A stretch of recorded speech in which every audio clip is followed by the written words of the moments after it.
There's only one more weekend separating us and the election. Some of you are feeling excited. A few of you might even be feeling anxious. Well, millions of votes have already poured in across the country, and that doesn't necessarily mean they've been counted.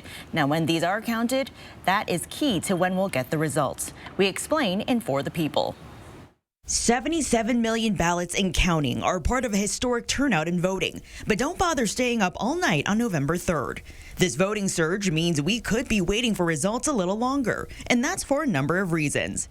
To see how this will play out, we need look no further than our own backyard. And it's going to take us time to get all the way through the processing of those ballots so they can be counted.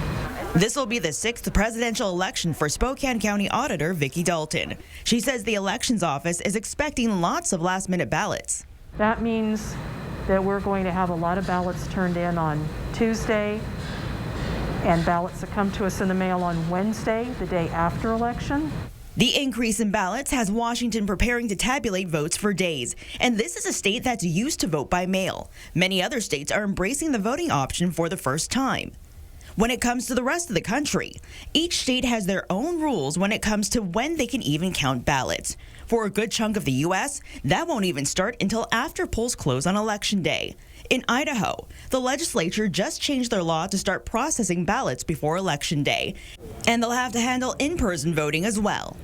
Now let's factor in nationwide delays in the Postal Service. As of October 16th, the USPS reported a national on-time delivery rate of 85.5%.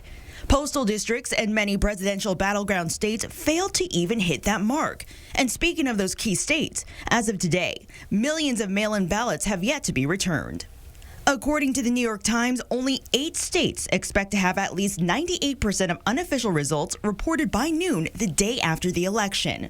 Back here in the inland Northwest, at least when it comes to Spokane County, I would say on election night, just go to bed, don't worry about it, and probably on Friday, possibly even into the next week before the results contain most of the ballots that will be tabulated.